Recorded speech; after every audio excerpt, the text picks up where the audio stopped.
Salam sehat, salam sejahtera untuk kita semua.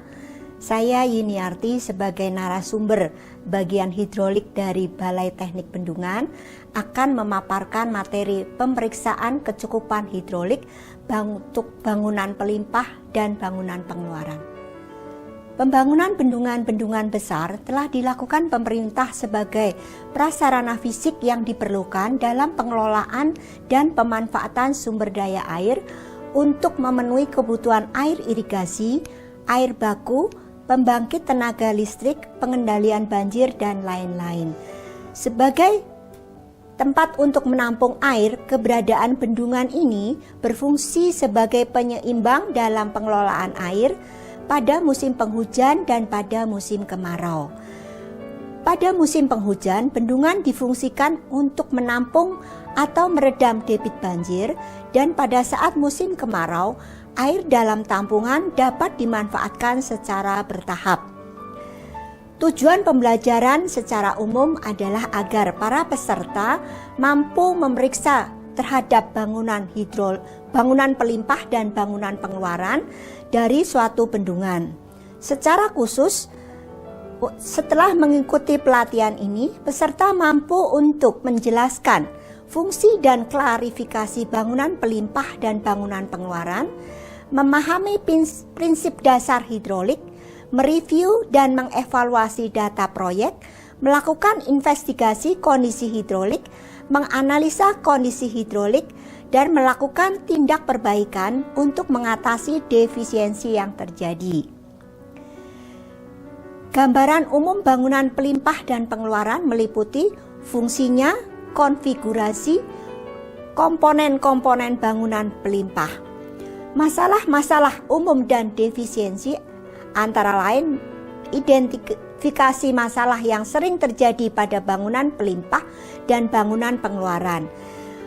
Sebagai petunjuk belajar, para peserta diharapkan mempelajari buku Standar Nasional Indonesia atau SNI serta pedoman mengenai perencanaan pembangunan bendungan. Hidrolik adalah suatu cabang dari ilmu teknik rekayasa yang berhubungan dengan perilaku aliran permukaan, secara umum berupa debit aliran, kecepatan aliran, tekanan air, durasi, kedalaman, dan kinerja bangunan pengontrol aliran. Bangunan hidrolik mengontrol aliran air dengan cara membawa aliran, mengkombinasikan atau memisahkan aliran, mengatur debit aliran, dan meredam energi aliran air. Berikut ini adalah lengkung energi spesifik yang merupakan hubungan antara energi spesifik dan kedalaman air. Lengkung ini menggambarkan kondisi dasar aliran hidrolik. Aliran kritis adalah kondisi aliran ketika kedalaman dan kecepatan untuk laju aliran menghasilkan energi spesifik yang minimum. Bilangan Freud adalah bilangan tidak berdimensi yang menggambarkan perbandingan antara gaya inersia dengan gaya gravitasi atau gaya berat. Akar GD adalah kecepatan gelombang gravitasi yang bergerak menjalar di atas permukaan air. Kondisi aliran ditinjau dari cara perambatannya adalah aliran subkritis, di mana kondisi aliran yang merambat dari hilir ke udik dengan bilangan Freud lebih kecil dari 1. Kedalaman aliran lebih dalam dari kedalaman kritis dan kecepatan aliran lebih lambat dari kecepatan kritis. Pada aliran subkritis, titik kontrol ada di bagian hilir. Sedangkan aliran superkritis adalah kondisi aliran yang merambat dari udik ke hilir dengan bilangan Freud lebih besar dari 1. Kedalaman aliran lebih dangkal dari kedalaman kritis dan kecepatan aliran lebih tinggi dari kecepatan kritis. Pada aliran superkritis, titik kontrol ada di bagian hulu. Ini adalah gambaran dari model di laboratorium yang menggambarkan kondisi bangunan pelimpah. Fungsi dari bangunan pelimpah adalah melimpahkan debit banjir, mengalirkan aliran kembali ke sungai, dan meredam energi akibat pembendungan. Permasalahan hidrolik bangunan pelimpah meliputi untuk mercu adalah biasanya lebar mercu pelimpah harus mampu melimpahkan debit banjir rencana untuk Q PMF atau Q 1000 tahun. Tinggi jagaan harus cukup atau memadai sesuai dengan kriteria desain. Bentuk mercu harus baik dan dapat mengalirkan aliran sesuai dengan profil arus aliran. Elevasi atau tinggi mercu pelimpah sesuai dengan kebutuhan pembendungan. Untuk saluran peluncur, dimensi saluran harus mampu melimpahkan debit banjir rencana sesuai kriteria desain, pada umumnya adalah Q 1000 tahun. Perubahan bentuk atau transisi baik lebar maupun elevasinya harus mulus dan sesuai dengan profil aliran. Perubahan elevasi dasar harus dilakukan dengan mempertimbangkan aliran yang terjadi dan tidak dilakukan dengan tajam. Peredam energi, tipe peredam energi harus sesuai dengan kondisi dasar sungai di hilirnya. Dimensi peredam energi harus mampu meredam energi sesuai kriteria debit rencana, pada umumnya debit 100 tahunan. Pada perubahan bentuk transisi harus mulus dan serasi dengan profil aliran. Perubahan elevasi dasar harus dilakukan dengan mempertimbangkan aliran yang terjadi dan tidak dilakukan dengan tajam. Ini adalah contoh permasalahan hidrolik peredam energi. Yang sebelah kiri ini adalah tipe peredam energi untuk sky jump bucket atau untuk dasar sungai batuan keras. Sedangkan yang di sebelah kanan adalah tipe peredam energi hydraulic jump stilling basin untuk dasar sungai aluvial. Gejala hidrolik dan dampak serta cara mengatasinya. Pusaran air dapat terjadi akibat ketidaksempurnaan tembok pengiring, udik dan hilir dan peredam energi, atau adanya bocoran yang cukup besar pada suatu bagian bangunan. Dampak negatif pusaran air adalah memicu ketidakstabilan aliran dan gerusan lokal, misalnya pada tubuh tanggul bendungan dan dasar sungai di hilir peredam energi. Yang kedua juga menurunkan efektivitas bangunan dan peredam energi, serta menambah besar dimensi lubang bocoran. Cara mengatasinya adalah mengusahakan transisi bangunan yang serasi, menambahkan pengarah arus pada umumnya berbentuk hokistik. Aliran silang sering terjadi pada bagian peluncur. Aliran silang dapat terjadi akibat timbul karena ketidaksempurnaan tata letak bangunan dan tembok-tembok pengiring. Dampak negatif dari aliran silang adalah mengakibatkan tekanan negatif atau kavitasi, juga mengakibatkan aliran menjadi tidak stabil. Cara mengatasinya adalah penyempurnaan tata letak pelimpah dan tembok-tembok pengiring, serta menambah ambang atau kolam penentang di bagian hulu.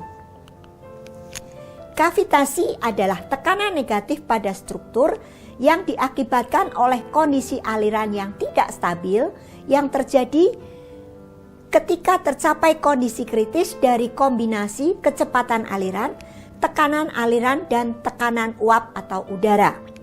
Penyebab kavitasi adalah transisi yang tidak mulus antara bagian-bagian struktur pelimpah dan saluran peluncur, atau bentuk mercu yang tidak mengikuti garis arus. Kecepatan aliran yang terlalu tinggi, yang lebih besar dari 20 meter per detik, dan gelembung udara yang terperangkap. Bagian-bagian bangunan yang berpotensi terjadi kavitasi adalah bagian hilir pintu, katup atau pilar, saluran peluncur, terowongan atau konduit yang curam, sisi atau dinding struktur. Dampak negatif kavitasi adalah aliran menjadi tidak stabil, kerusakan pada lapisan permukaan struktur. Ciri tanda terjadinya kavitasi, permukaan berlubang-lubang atau kasar sehingga agregatnya muncul. Kerusakan dapat dimulai dari hulu menuju ke arah hilir secara progresif dengan pola melompat atau leapfrog. Setiap lokasi yang terjadi kavitasi akan memicu terjadinya kerusakan ke lokasi baru di hilirnya. Cara mengatasi kavitasi: pertimbangkan untuk merubah frekuensi operasi waduk, pelajari ventilasi udara, mengalir lancar secara visual atau dengan menuangkan air ke dalam untuk memastikan udara tidak terhambat.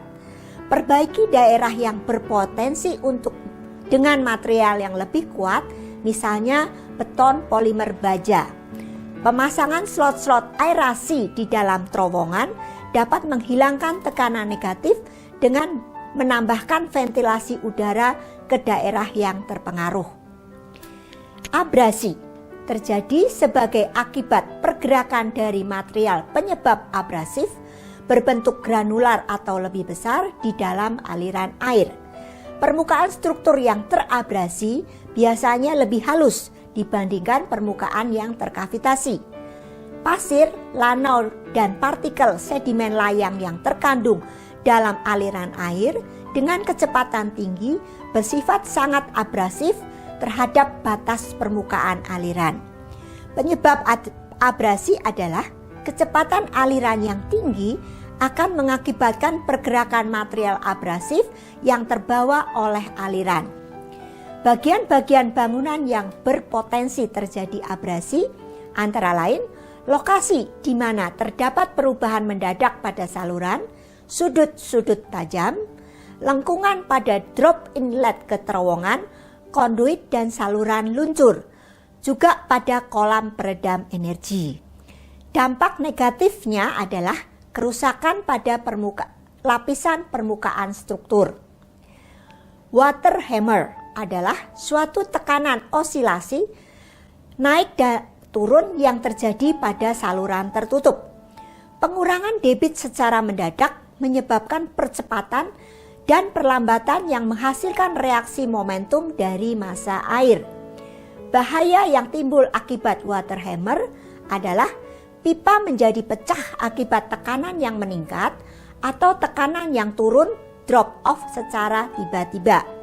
Bagian-bagian bangunan yang berpotensi terjadi water hammer antara lain penstock, fasilitas pemompaan, lokasi di mana perubahan mendadak pada saluran.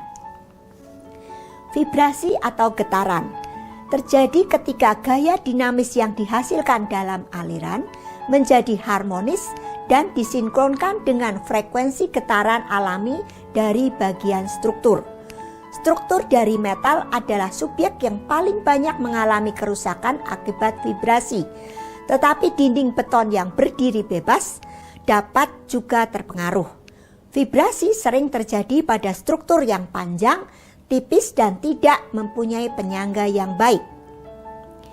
Bagian-bagian bangunan yang berpotensi terjadi vibrasi adalah trash rack bar, pintu-pintu, pipa-pipa.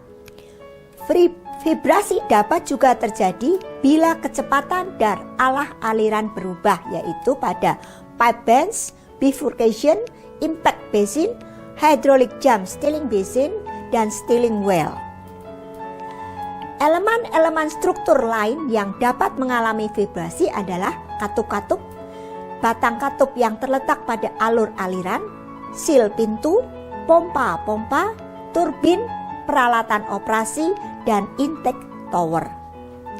Biasanya vibrasi terjadi apabila batas kisaran terlewati oleh laju aliran, level air waduk, tinggi tekanan, atau bukaan pintu yang disetting.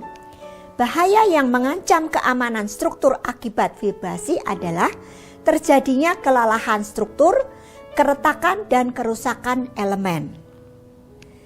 Gerusan lokal. Gerusan lokal terjadi akibat gaya seret aliran yang melebihi gaya seret kritis material. Dapat terjadi pada tubuh bendungan, dasar, dan tebing sungai. dapat diatasi atau dihindarkan dengan jalan menghindarkan aliran yang menusuk tubuh bendungan dan melindungi dengan riprap. Membangun peredam energi yang efisien dan menambah riprap pada tempat-tempat tertentu. Membangun perlindungan tebing sungai atau tebing sungai langsung dan tidak langsung. Mempertahankan muka air hilir sesuai desain. Bab 3 membicarakan mengenai review dan evaluasi data proyek. Data bangunan hidrolik meliputi data desain dan konstruksi, data hasil pengukuran instrumentasi, data hasil inspeksi terdahulu. Inspeksi data proyek, tipe bangunan dan bangunan hidrolik yang dievaluasi, asumsi desain dan tujuan, metode analisis termasuk modeling, metode konstruksi, permasalahan yang ditemui dan penyelesaiannya, serta historis perilaku bendungan dan bangunan hidrolik dan batas-batas beban atau peristiwa hidrologi yang terjadi. Item-item yang harus dievaluasi adalah kondisi lapangan, hidrologi, dokumen desain, dokumen konstruksi. Kepastian data. Data menunjukkan kondisi lapangan dan hidrologi terkait. Kualitas data cukup memberikan kepastian dalam menentukan asumsi dan kriteria desain. Kualitas dan kuantitas data yang dikumpulkan memenuhi standar dan pedoman yang berlaku. Apabila desain asli berdasarkan data hidrologi atau data geologi dan geoteknik yang kurang, tentukan apakah kecukupan data yang dikumpulkan untuk menilai kembali konsisten dan memenuhi prosedur desain terbaru. Tindakan apa yang diperlukan untuk memperoleh informasi atau data yang dibutuhkan. Kondisi lapangan mencakup topografi, geologi yang unik, sifat dari material tanah, faktor lingkungan, dan kualitas air. Kondisi lapangan yang mempengaruhi perilaku hidrolik antara lain kondisi fondasi yang berakibat terjadinya differential settlement, lapisan tanah fondasi yang tidak seragam, atau perubahan material fondasi akan mengakibatkan terjadinya pergerakan, terbukanya sambungan-sambungan dan retakan. Perubahan kepadatan tanah fondasi tanpa ada perubahan material fondasi. Material yang kurang padat akan terkonsolidasi lebih besar dibandingkan material yang lebih padat. Perbedaan penurunan dan retakan di timbungan dapat mempengaruhi kinerja bangunan hidrolik. Longsoran tanah atau batuan dapat menutup bangunan hidrolik atau menghambat aliran. Penyebab umum keruntuhan bendungan Urugan antara lain debit banjir yang melebihi kapasitas bangunan pelimpah, kapasitas debit dan tinggi jagaan. Overtopping dapat mengakibatkan terjadinya keruntuhan akibat gerusan atau erosi material puncak bendungan, sedangkan permukaan bendungan beton lebih tahan terhadap erosi akibat overtopping. Topografi, vegetasi dan jenis tanah mempengaruhi runoff pada daerah tangkapan air. Perubahan tata guna lahan oleh urbanisasi atau perubahan pola aliran di daerah aliran sangat mempengaruhi besarnya debit aliran yang harus dilewatkan ke bangunan hidrolik. Dengan demikian, analisa hidrologi untuk memperkirakan banjir rencana harus didesain berdasarkan metode yang terkini dengan data hidrometeorologi yang memadai. Dokumen desain. Kriteria desain hidrolik adalah kondisi desain saluran pengarah harus serasi atau streamline agar aliran merata menuju mercu pelimpah. Tidak terjadi aliran langsung yang menyusur tubuh bendungan agar tidak menyebabkan longsoran atau kerusakan tubuh bendungan. Pada saluran transisi, tidak terjadi perubahan bentuk atau transisi dan perubahan elevasi dasar saluran yang kurang serasi. kinerja peredam energi harus optimal. Dokumen desain hidrolik harus dikumpulkan dan dievaluasi apakah sesuai dengan kondisi hidrolik di lapangan atau bangunan yang sudah jadi. Kalau tidak sesuai, harus dievaluasi apakah perbedaan tersebut berpengaruh negatif terhadap perilaku hidrolik atau berpotensi menjadi masalah. Dokumen konstruksi. Dokumen pelaksanaan konstruksi harus dikumpulkan dan dievaluasi apakah pelaksanaannya sesuai dengan desain.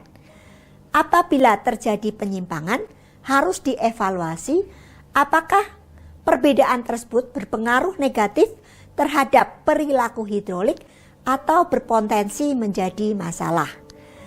Apabila desain tidak sesuai dengan yang dilaksanakan, catat perbedaannya, tentukan apakah perbedaan tersebut dapat mengakibatkan kinerja bangunan atau perbedaan bentuk yang kurang sesuai akan mengurangi efisiensi dan mengakibatkan terjadinya turbulensi aliran.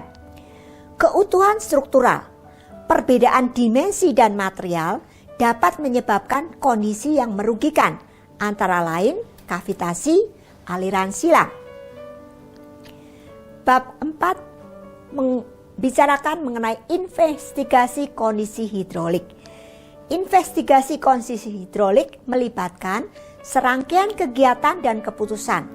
Proses tersebut melibatkan satu atau lebih tahapan berikut, yaitu inspeksi terhadap bangunan hidrolik dan operasinya, investigasi lapangan untuk mendapatkan data yang tepat mengenai kondisi hidrolik yang teramati yang berpotensi bahaya, uji laboratorium dan pemodelan untuk mengidentifikasi adanya defisiensi yang dapat memberikan pengaruh buruk terhadap operasi hidrolik. Bila terjadi kerusakan oleh aliran air yang mengancam kerusakan bendungan, suatu tim investigasi harus segera dikirim. Anggota tim antara lain adalah ahli hidrolika, ahli struktur, ahli mekanik atau elektrik, ahli konstruksi, ahli geologi, geoteknik, dan surveyor. Jika kerusakan diakibatkan oleh operasi hidrolik, maka area yang mengalami kerusakan harus diinspeksi terlebih dahulu untuk menentukan perilaku aktual hidroliknya yang mencakup trase saluran pada lantai dan dinding. Tentukan bila pola aliran mengidentifikasikan adanya aliran yang berbeda pada desain. Pada kasus terjadinya kerusakan akibat kavitasi, periksa area hulu dari kerusakan seperti adanya offset yang dapat menginisiasi terjadinya kavitasi. Bedakan antara kavitasi dan erosi.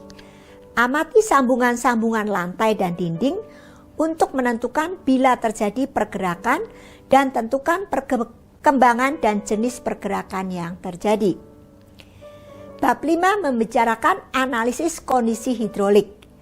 Sejumlah faktor dapat mempengaruhi kondisi hidrolik yang akan dianalisis, antara lain pergerakan struktur, gerusan, kerusakan beton, kavitasi dan abrasi erosi, degradasi metal, dan karakteristik aliran.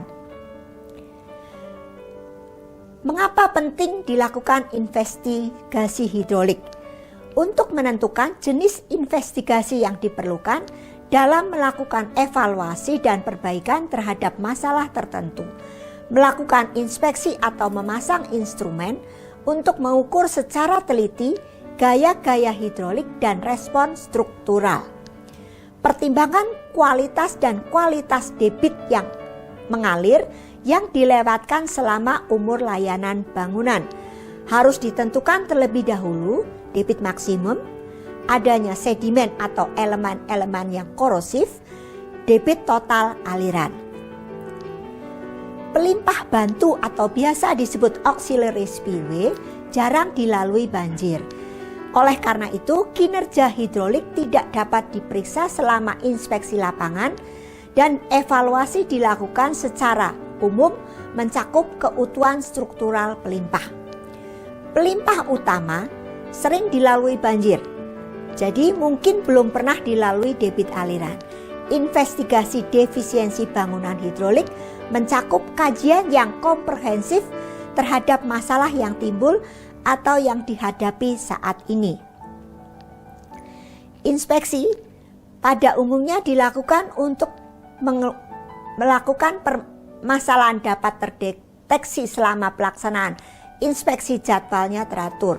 Inspeksi khusus, survei hidrografi harus dilakukan untuk menilai kondisi bangunan pelengkap bendungan.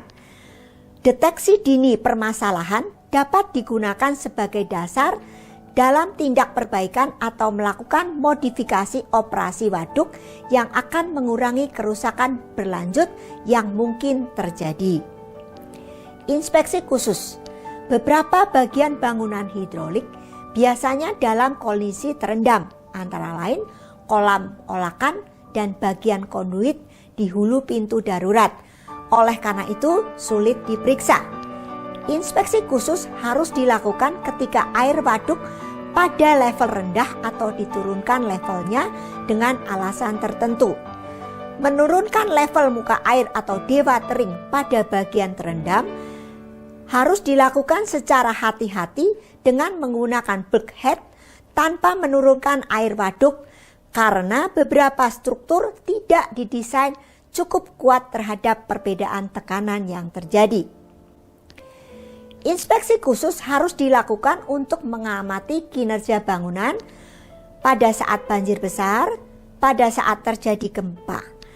Anomali-anomali yang teramati antara lain loncatan air yang kurang tepat, adanya aliran turbulen, munculnya suara akibat kavitasi.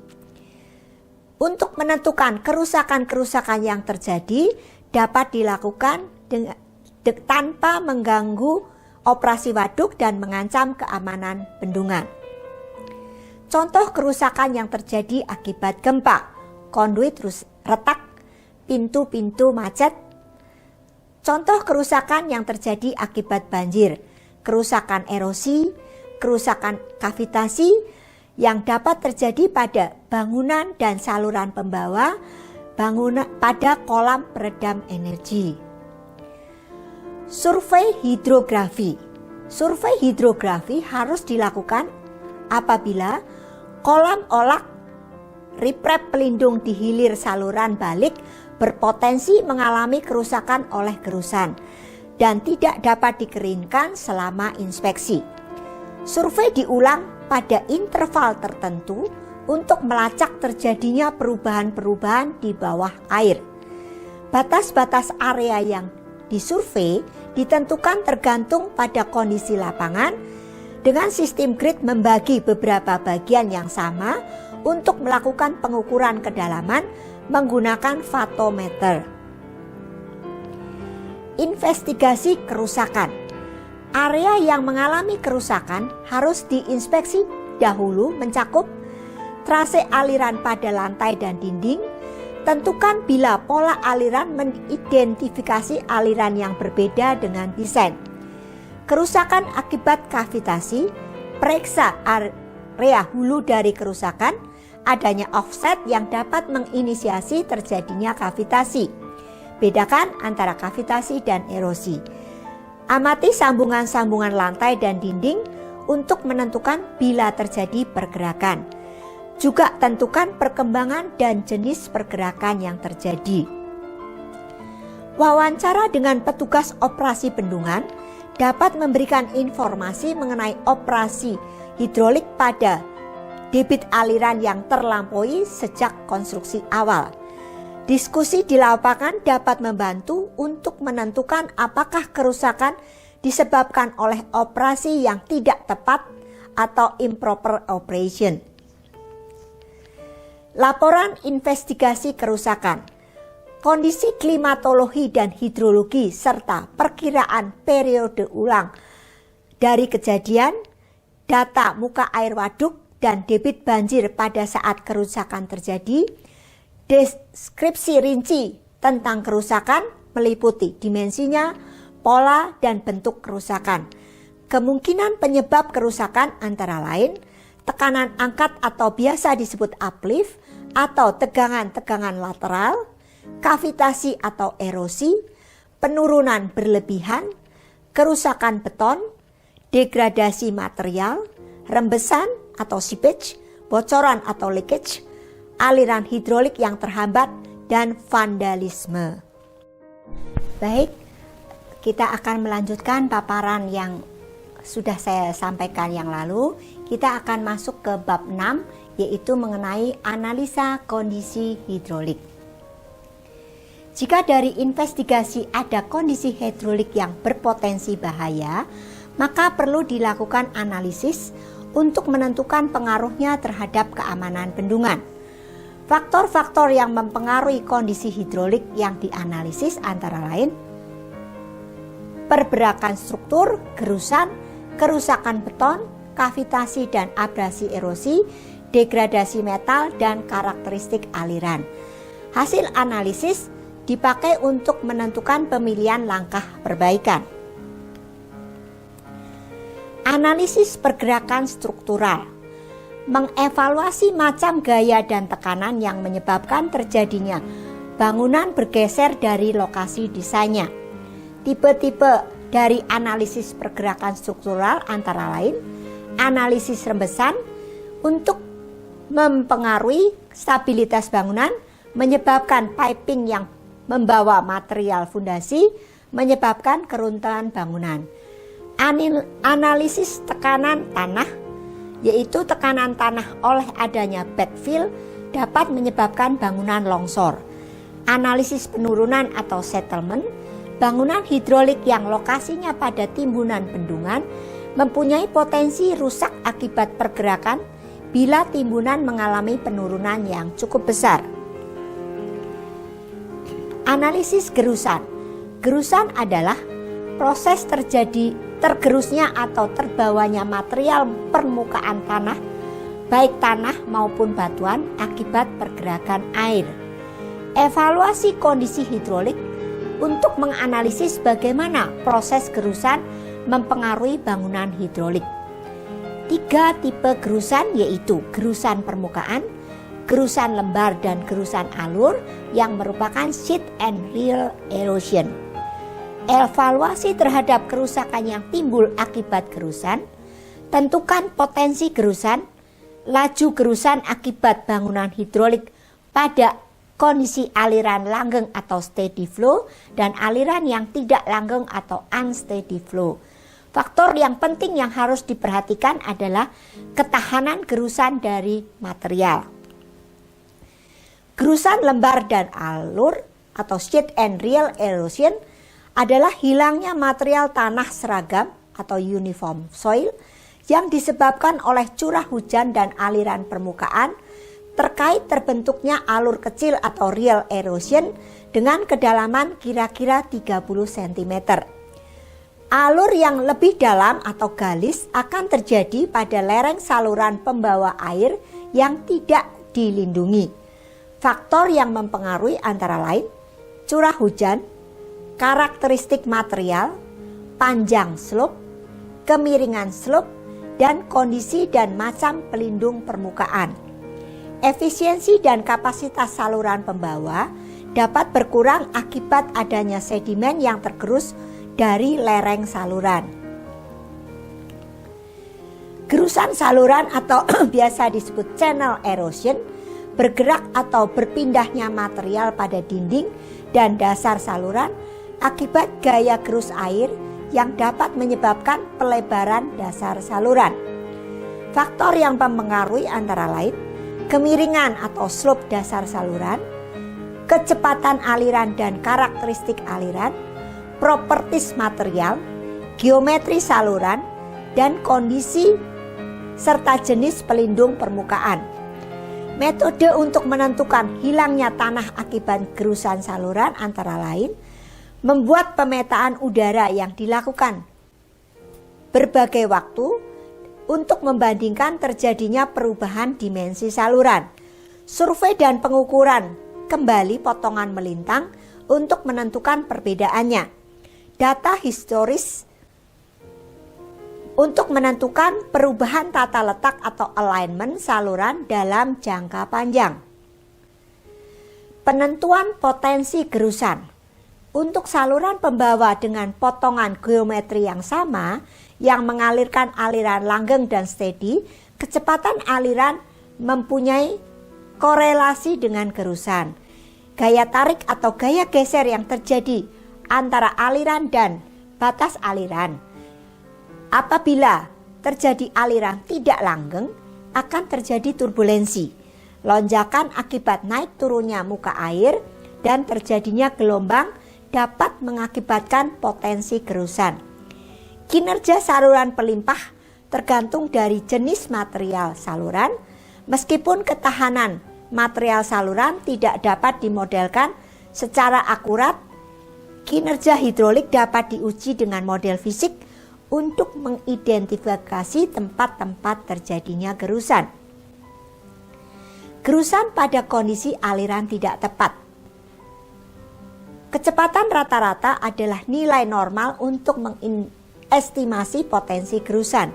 Faktor penting sederhana untuk melakukan identifikasi adalah kecepatan aliran baik dengan pengukuran maupun perhitungan. Instrumen yang mengukur kecepatan aliran dipasang pada titik-titik pengukuran melalui pelampang dengan kecepatan aliran rata-rata. Untuk saluran permukaan bebas atau saluran terbuka, kecepatan aliran tergantung juga pada kemiringan dan kekasaran saluran. Dibuat korelasi antara kecepatan dan kedalaman aliran untuk setiap debit tertentu. Aliran hanya dapat dihitung bila aliran steady setiap waktu dan penampang saluran relatif sama di sepanjang saluran. Aliran tidak tetap atau unsteady dan aliran turbulen dihasilkan oleh batas-batas geometri bangunan hidrolik yang bervariasi, contohnya lengkungan, transisi, katup-katup, pertemuan atau junction, dan loncatan air pada kolam olakan. Potensi gerusan tidak dipengaruhi oleh kecepatan aliran, tapi sangat dipengaruhi oleh turbulensi, fluktuasi dalam momentum aliran, tekanan lonjakan. Potensi gerusan meningkat dengan adanya perubahan mendadak pada geometri saluran pembawa atau bertambahnya debit aliran. Beberapa pendekatan untuk mengevaluasi potensi gerusan melalui daerah-daerah yang mengalami turbulensi tinggi, yaitu tentukan kondisi aliran dengan membandingkan bangunan existing yang mempunyai gambaran yang sama yang karakteristik kinerjanya telah diketahui. Teliti catatan dari hasil uji model di laboratorium yang telah dilakukan untuk memeriksa karakteristik kinerja bangunan lain untuk fitur yang sama. Hubungi laboratorium hidrolik untuk menentukan jenis penelitian yang dilakukan. Buat kontrak dengan laboratorium yang memadai untuk melakukan studi model fisik untuk memeriksa karakteristik kinerja dan membuat penyesuaian desain yang diperlukan untuk menyediakan kinerja yang memuaskan. Ketahanan terhadap gerusan. Semua material alami maupun buatan sebagai batasan untuk melewatkan air akan mengalami tingkat kerusakan akibat gerusan. Tujuan desain bangunan hidrolik adalah membangun fasilitas pengeluaran air di mana materialnya mengalami gerusan dengan laju yang rendah. Bentuk fasilitas pengeluaran air sedemikian rupa sehingga batasan-batasannya menerima gaya-gaya menggerus yang minimum. Beberapa penelitian telah dilakukan untuk mengevaluasi ketahanan terhadap gerusan dari berbagai material pada kondisi aliran steady. Material alami saluran. Material alami yang berada pada saluran selain galian batu, ketahanan dari material alami pada bendungan dapat ditingkatkan dengan melakukan pemadatan dan perlindungan dengan tanaman. Ketahanan material tergantung pada kepadatan, ketebalan, tingkat pelapukan, dan kerekahannya. Meskipun beberapa formasi batuan lebih padat dari beton, harus dilakukan pemeriksaan sebagai kerataan dan kerekahannya. Batuan sedimen batu pasir atau sandstone dan batu kambing atau limestone yang lunak umumnya tidak tahan terhadap kecepatan aliran yang melebihi 6 meter per sekon. Berdasarkan debit aktual hingga debit banjir yang melalui pelimpah, beberapa formasi batuan menunjukkan mampu menahan kecepatan aliran 2 kali nilai tersebut dalam jangka pendek tanpa mengalami kerusakan yang berarti. Graded filter.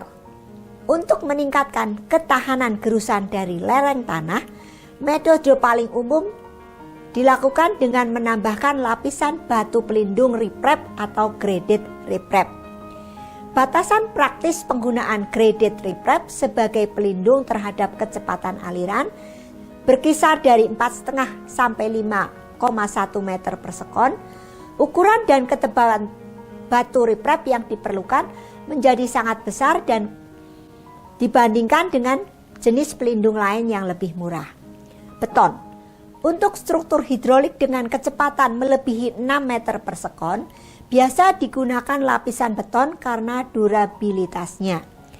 Lapisan beton mampu menahan kecepatan aliran sampai 30 meter per sekon tergantung kualitas dan kerataannya. Aliran pada permukaan bebas atau saluran terbuka menyerap sebagian besar udara sebagai bantalan terhadap pengaruh kecepatan. Kavitasi dan abrasi mempunyai kontribusi signifikan terhadap kerusakan permukaan. Material lain yang mungkin digunakan adalah untuk mengontrol kerusakan antara lain bronjong, blok-blok beton pracetak, soil cement, dan geotextile. Material-material tersebut digunakan sebagai pelindung tanah dan terbukti cukup berhasil dengan efektif. Berikut ini adalah blok beton terkunci. Blok beton terkunci ini adalah hasil penelitian dari Pusat Litbang Sumber Daya Air yang sekarang menjadi Bina Teknik sebagai komponen material gerusan dan sudah diterapkan pada beberapa konstruksi. Analisis kavitasi dan abrasi erosi. Erosi kavitasi dan abrasi yang merupakan dua proses yang menyebabkan kerusakan pada permukaan saluran berlapis beton akibat terjadinya kerusakan pada bagian permukaan. Kerusakan yang ditimbulkannya tampaknya sama, terutama pada tahap awal, tetapi kavitasi mempunyai potensi menjadi masalah yang lebih serius. Oleh karena itu, sangat penting untuk membedakan kedua proses tersebut. Pada umumnya, kerusakan erosi lebih merata sesuai kedalaman, sedangkan permukaan yang mengalami kavitasi ditandai dengan terjadinya lubang-lubang yang kasar. Suara bising dari pecahnya gelembung udara kadang-kadang terdengar ketika terjadi kavitasi. Bila terjadi kerusakan akibat erosi abrasi, harus dilakukan studi untuk menentukan sumber, sifat dasar, kuantitas material yang terabrasi, agar dapat diterapkan metode kontrol yang efektif. Bila kerusakan beton harus atau terus berlanjut, mungkin tidak dapat dilakukan perbaikan lokal. Lebih baik mengganti struktur secara menyeluruh. Analisis kerusakan beton mencakup analisis mix design beton untuk mendeteksi campuran beton yang salah, analisis kimia untuk memeriksa kerusakan akibat pengaruh kimia. Pada beberapa struktur beton, terutama loncatan air, kolam olak atau stilling basin, dan kolam peredam energi atau impact basin, menerima beban hidrolik secara terus-menerus, sehingga memerlukan pemeliharaan yang menerus pula. Pada kasus tersebut, program perbaikan reguler harus dilakukan untuk melakukan perbaikan seperti mengisi rongga-rongga akibat gerusan atau scoring selama dilakukan pengeringan saat inspeksi untuk menjaga bahwa struktur tetap aman. Studi model. Studi model fisik dilakukan untuk memeriksa dan mengatur bentuk semua fasilitas pengeluaran yang mungkin mempunyai masalah karakteristik kinerja dan berpotensi mengalami kavitasi dan erosi. Model hidrolik bangunan harus dibuat seperti kondisi aslinya, termasuk semua penurunan atau settlement dan offset yang ada. Instrumentasi juga dapat digunakan untuk menentukan adanya perubahan-perubahan tekanan yang mengakibatkan terjadinya kavitasi. Studi model tersebut dapat digunakan untuk menentukan tindak koreksi dan perbaikan bangunan. Analisis kavitasi. Bagian bangunan hidrolik yang rawan kavitasi yaitu offset lantai, permukaan cekungan, depresi atau bukaan, dan pintu pengeluaran tanpa ventilasi. Dapat dianalisis tanpa menggunakan studi model. Potensi relatif kavitasi yang terjadi di lapangan dapat dihitung sebagai suatu indeks kavitasi. Ukuran offset, cekungan, dan bukaan diukur. Indeks kavitasi dapat dihitung dengan menggunakan hasil-hasil pengukuran dan kecepatan aliran tersebut. Jika indeks kavitasi menunjukkan nilai yang cukup tinggi, tindakan korektif dari studi model harus dilakukan. Evaluasi degradasi metal. Studi korosi dan abrasi dapat mengevaluasi kondisi sistem pemipaan, pintu radial, dan bagian lain dari bangunan hidrolik. Studi korosi, luas dan kedalaman korosi harus dicatat dan didokumentasikan untuk membandingkan dengan inspeksi di masa mendatang dan untuk menentukan luasnya kerusakan. Tabel berikut merupakan analisis korosi metal di mana merupakan jenis korosinya ada 4, yaitu berlubang-lubang, pitting, korosi dan kavitasi, korosi galvanis permukaan, dan korosi retakan akibat tegangan.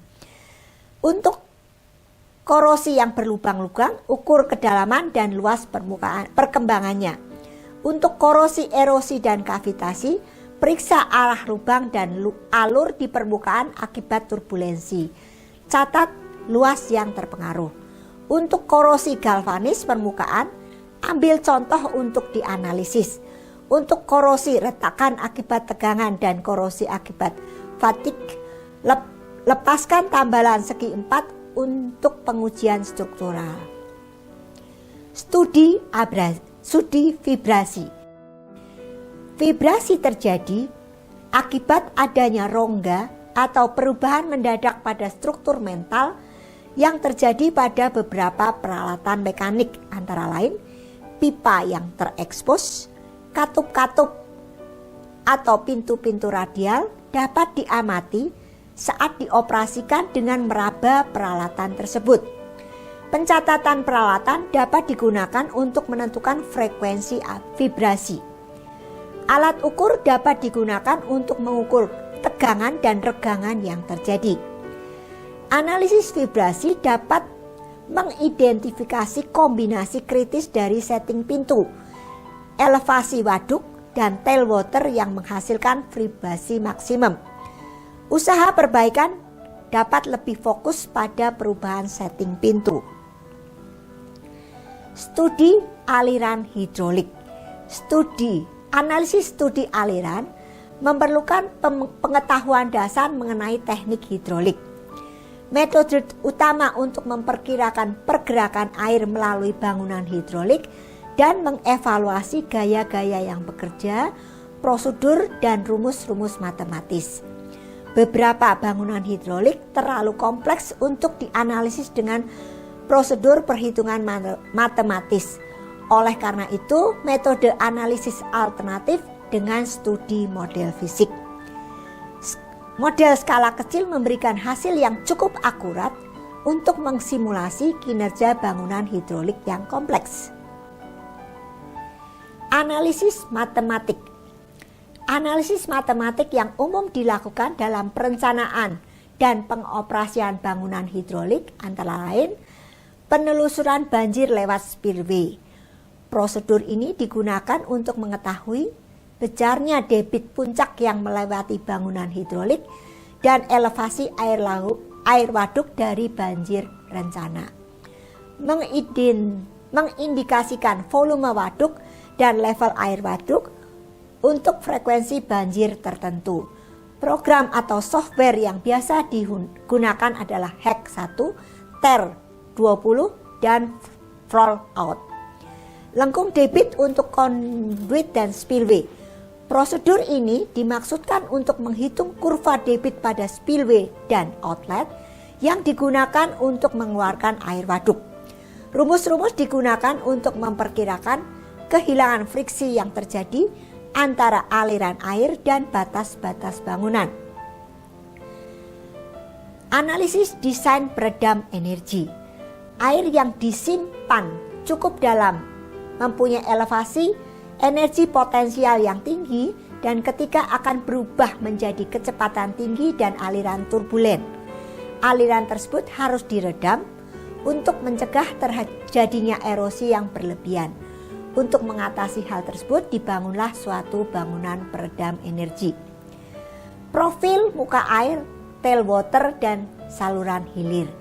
Level muka air hilir di saluran balik berpengaruh besar terhadap kinerja berbagai jenis peredam energi, dan degradasi saluran akan memperdalam level saluran hilir dan dapat mempengaruhi efektivitas peredam energi. Struktur hidrolik yang didesain dengan proper akan beroperasi secara efektif bahkan pada degradasi saluran yang maksimum selama umur layan bangunan fasilitas bangunan. Profil muka air di saluran balik ditentukan oleh perhitungan aliran balik atau backwater atau flow line. Program atau software yang biasa digunakan adalah TR61, HEC 2, E3WSP atau profil. Analisis model fisik. Studi model fisik umum digunakan untuk menganalisis bangunan pengeluaran khusus yang tidak mempunyai persyaratan debit aliran yang tidak biasa. Studi model fisik digunakan untuk memeriksa kondisi desain awal bangunan yang ada, memberikan saran perubahan perbaikan terhadap desain hidrolik bangunan, dan desain bangunan yang diusulkan sebagai tambahan ke fasilitas bangunan existing.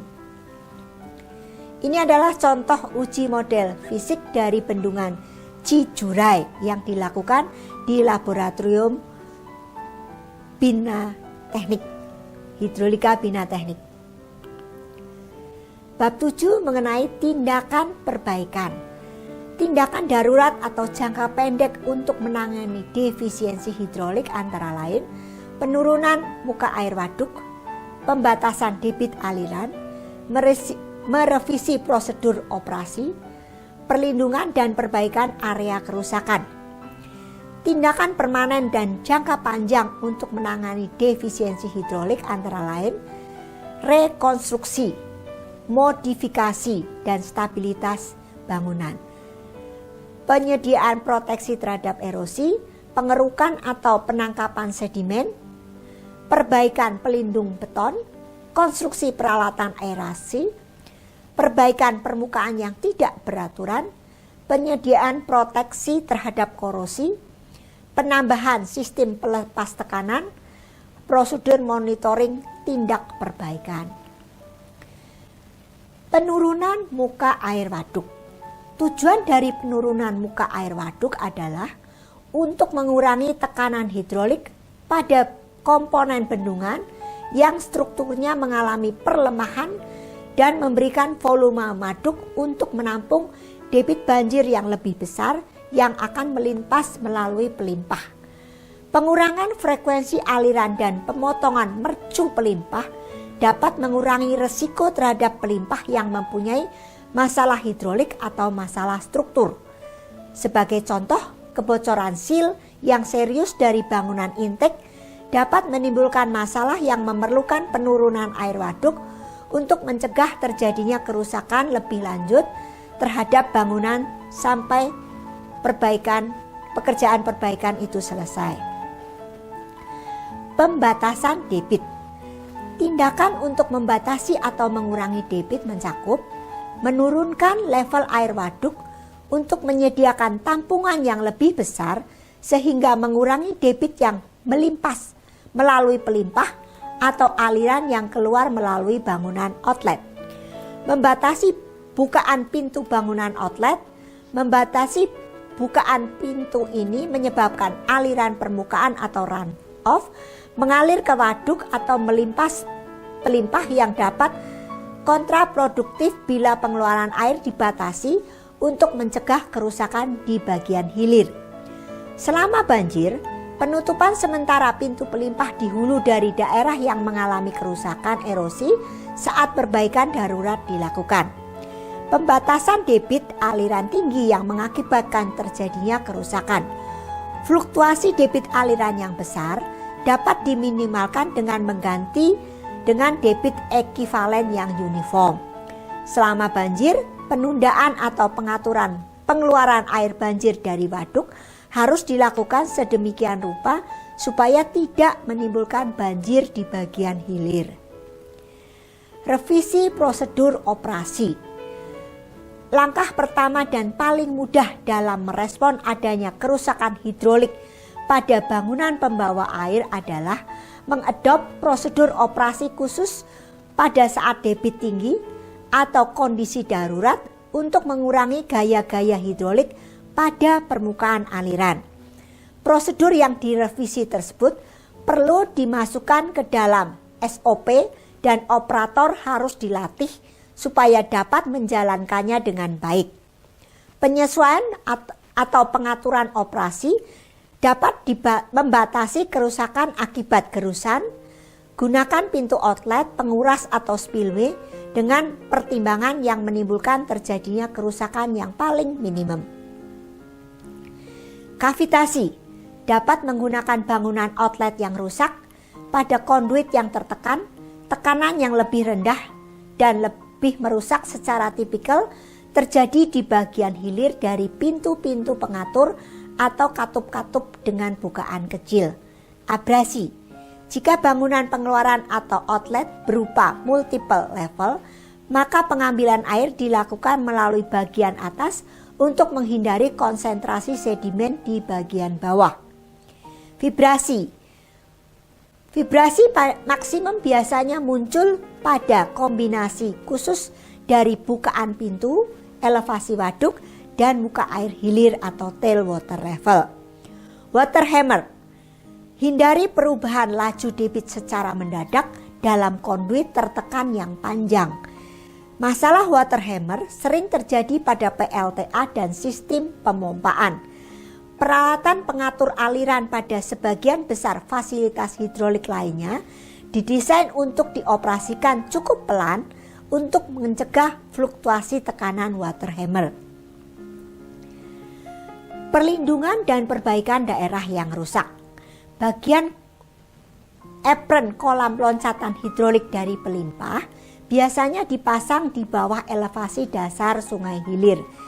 Kerusakan hidrolik biasanya disebabkan oleh gerusan dari material di hilir dan di bawah kolam loncatan hidrolik yang dapat mengakibatkan rusaknya kolam olakan tersebut. Dengan rusaknya kolam olakan tersebut, kecepatan aliran yang tinggi dari pelimpah akan menggerus material fondasi dan merusak slab beton pelimpah. Selama banjir, tindakan darurat dilakukan dengan menimbun atau menjatuhkan batu riprap ukuran besar ke bagian terdalam daerah yang tergerus untuk mengurangi laju gerusan. Tindakan jangka panjang.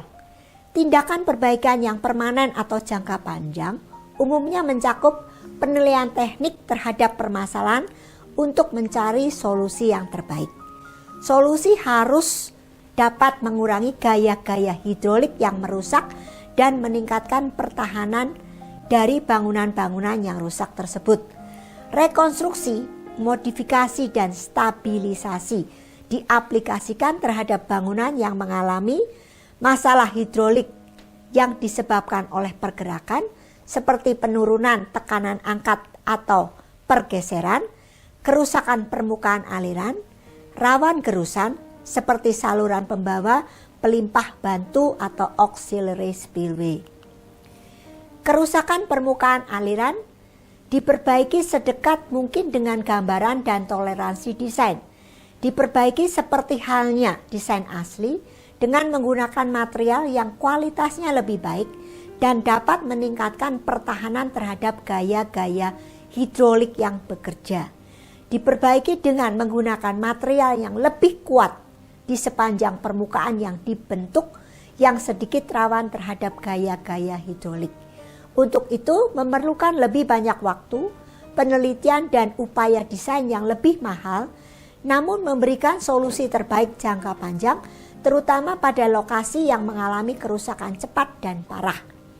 Bila kerusakan menjadi parah, direkomendasikan perubahan bentuk dan diuji dengan model fisik. Beberapa bangunan hidrolik mungkin memerlukan modifikasi yang ringan untuk mencegah kerusakan. Contohnya, penambahan penahan hulu atau lost track boom, truss rack, screen untuk mencegah debris masuk ke dalam dan menyumbat bangunan intik dan pelimpah. Penambahan ukuran dan ketebalan lapisan riprap dan pemasangan concrete liner.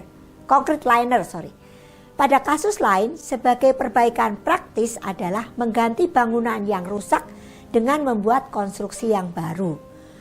Loncatan air kolam olak atau plank spool yang fungsinya tidak sempurna perlu diganti dengan bangunan-bangunan dengan menggunakan standar desain dan konstruksi yang terbaru. Rekonstruksi, modifikasi, dan stabilisasi bangunan. Koreksi terhadap masalah penurunan dan pergerakan. Pergerakan bangunan berhubungan dengan penurunan, kelongsoran lereng, jenis tanah, rusaknya drainase fondasi atau perbaikan fondasi. Rekonstruksi perlu dilakukan sebagai koreksi yang mencakup konstruksi kunci untuk mencegah kerusakan lebih lanjut, water stop bila ditemui adanya rembesan. Kontrol gerusan. Perbaikan konstruksi sebagai kontrol gerusan pada saluran pembawa pelimpah bantu mencakup penambahan struktur kontrol untuk mencegah erosi dari head cutting pada saluran barik. Cut off wall untuk mencegah gerusan bawah atau undermining bangunan hidrolik akibat tergerusnya dasar saluran atau degradasi. Membuat konkrit cut dengan loncatan air kolam olak. Pelapisan dasar saluran dengan beton atau soil cement. Pemasangan riprap atau bronjong. Gerusan dapat dicegah dengan cara menjaga aliran dalam kondisi uniform di sepanjang lebar pelimpah. Tipikal desain yang non-streamline dapat mengurangi aliran di sepanjang akhir saluran dan membuat aliran terkonsentrasi ke satu sisi dari mercu pelimpah. Konsentrasi aliran di centerline dapat dikurangi dengan membuat streamline dinding kedua tumpuan pelimpah seperti gambar berikut. Jadi gambar kiri ini kondisinya tidak streamline, yang kanan ini dibuat streamline sehingga alirannya lebih merata. Kontrol kavitasi dan abrasi. Tindakan untuk mencegah kavisasi antara lain penambahan atau memperbesar ventilasi udara pada area tekanan rendah.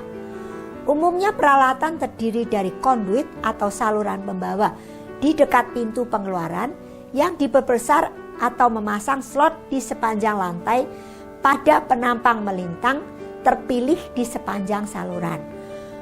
Konduit yang diperbesar harus mempunyai ruangan udara yang cukup di atas aliran air untuk menyediakan suplai udara yang cukup ke slot dari poltar hilir. Untuk itu disarankan melakukan uji model fisik untuk memastikan udara peralatan tersebut. Menghilangkan ketidakrataan permukaan. Tindakan untuk mencegah kerusakan kavitasi. Endapan permukaan seperti kalsit harus dengan melakukan chipping dan scraping rongga di dalam beton yang disebut bug hole harus diisi. Bentuk ketidakrataan lain akibat pengecoran juga harus dibuang dengan menggunakan gurinda. Penggantian beton dengan plat baja pada daerah yang rawan rusak. material abrasif harus dibuang dari kolam penangkap sedimen atau memperbaiki kondisi das dengan meninggikan ensil kolam olakan. Material abrasif yang tergerus dari struktur proteksi gerusan di hilir ditarik ke dalam kolam olak oleh pusaran air balik. Pusaran ini terjadi selama aliran yang tidak seimbang dari pelimpah atau power hose. Peninggian ensil mencegah material masuk ke kolam olak. Menghilangkan vibrasi. Untuk menghilangkan getaran atau vibrasi, pertama kali massa dan elemen-elemen frekuensi getaran harus ditentukan. Perubahan nilai-nilai ini akan merubah frekuensi getaran. Metode untuk merubah frekuensi getaran mencakup merubah karakteristik aliran dengan merubah kembali bentuk elemen, merubah massa elemen, membuat elemen lebih lentur. Pencegahan water hammer. Peralatan yang ditambahkan ke motor sebagai power untuk membuka mekanisme katup otomatis untuk mengontrol laju maksimum dari pembukaan atau penutupan katup. Peralatan gigi rendah membuat motor dioperasikan pada kecepatan rendah. Surfacing atau air chamber mengurangi magnitude dari fluktuasi tekanan. Proteksi gerusan tanah. Tindakan perbaikan untuk defisiensi hidrolik yang diakibatkan oleh gerusan umumnya berupa perlindungan lining yang mencakup penghijauan, riprap, pelindung tikar, soil semen, bronjong, dan geomembran. Untuk lereng saluran yang mengalami erosi minor dapat ditanggulangi dengan menanam rumput. Daerah tergerus dengan menutup vegetasi existing dapat diisi kembali, ditutup dengan topsoil dan ditanami kembali. Matting biasanya digunakan untuk meminimalkan gerusan sampai vegetasi tumbuh. Matting terdiri dari suatu bentuk seperti jala, terbuat dari semacam kain, plastik atau kawat yang digelar di atas daerah untuk menahan tanah diam di tempat sampai sistem akar vegetasi berkembang. Matting digunakan pada lereng yang cukup curam. Jala kain biasanya dapat terurai secara hayati dan mengalami pembusukan dalam waktu yang relatif pendek. Kemiringan lereng saluran juga dapat tererosi oleh runoff. Pada saluran yang mempunyai lereng yang curam dan kecepatan runoff tinggi, dilengkapi saluran gendong di atas saluran untuk memotong runoff. Perbaikan atau perlindungan beton. Bangunan beton yang rusak atau retak harus diperbaiki dan dilindungi dari kerusakan berikutnya. Perbaikan beton. Secara umum, beton pada bangunan hidrolik yang mengalami kerusakan harus segera diperbaiki sebelum kerusakan semakin berkembang dan mengancam keamanan bendungan. Perlindungan beton.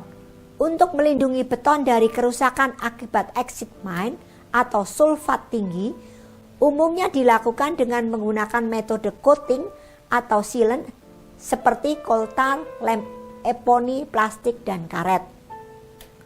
Permukaan beton dapat menjadi porous karena pengecoran yang buruk atau karena retakan permukaan oleh penetrasi air. Pada lokasi yang mengalami siklus perbedaan temperatur yang tinggi pada permukaan beton dapat mengakibatkan terjadinya pecah yang cukup serius. Permukaan beton yang kasar akibat spaling dapat mempercepat terjadinya kerusakan oleh gaya-gaya hidrolik. Daerah yang porous tersebut perlu ditutup untuk mencegah masuknya air. Perlindungan korosi. Bagian metal yang terkorosi harus dibersihkan seluruhnya, kemudian ditutup dengan pelindung coating. Beberapa bagian elemen mekanik perlu dibongkar sebagian atau seluruhnya guna memberikan perlindungan yang maksimum. Bagian yang dibongkar dapat diberikan perlindungan tersendiri, kemudian dipasang kembali. Jika korosi teridentifikasi di dalam air waduk, maka sumber dari bagian yang korosif Bila memungkinkan harus disingkirkan. Perbaikan material yang diusulkan harus diuji terhadap ketahanan korosi. Pelindung katodik harus dipasang untuk struktur metal seperti pipa yang tertanam, di mana akses ke permukaan metal tidak ada. Pelindung katodik mungkin juga diperlukan untuk penulangan pada struktur beton. Dua bentuk umum dari pelindung katodik adalah pelindung metal, yaitu sacrificial anode dan impress current. Lebih detail dapat dilihat pada modul identifikasi defisiensi material. Penambahan sistem pelepas tekanan. Ketidakstabilan tekanan hidrolik dapat dikurangi dengan pemasangan whip hole atau metode pelepas tekanan lainnya. Sistem pemompaan well point dipasang di sekeliling struktur untuk menurunkan muka air tanah dan mengurangi tekanan angkat atau uplift.